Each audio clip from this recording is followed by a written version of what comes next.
Қорғалу құқығы бар куәдан қосымша жауап алу туралы хаттама ма? Иә. 11 қазан 2024 жылғы.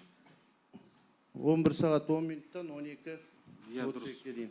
Осының 166 бетінде. Бұны огласить етіп отқан себебін сотқа қатысушылар дұрыс емес түсініп қалмасын. Нұрбекованың жауабынан бас тартып отыр деп ойлап қалмасын деген ниетпен артқа қарай тарта бастадым. Және қойыңдар деп айғайладым. Сол сәтте сұр түсті күртеше киген, қара түсті шалбар киген жігіттің ішімен жатқан, оның артында тұрып алған абзал ұрып жатқанын байқадым.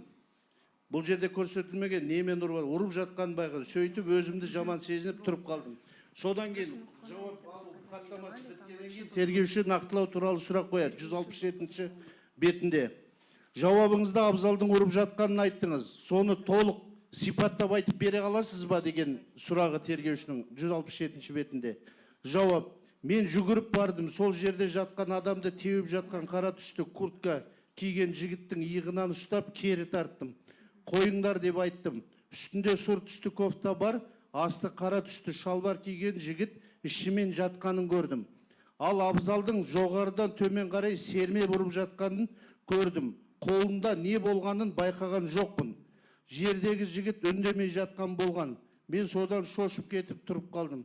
Кейін мені сүйреп тартып алып кеткен болатын деп жауабын нақтылап берген жауабы бар. Осыны назарыңызға алуыңызды сұраймын. Себебі қазірге күмән туып жатыр сотқа қатысушылардан. Жауабынан бас тартып, жалған жауап беріп жатыр. Отыра беріңіз. Рахмет.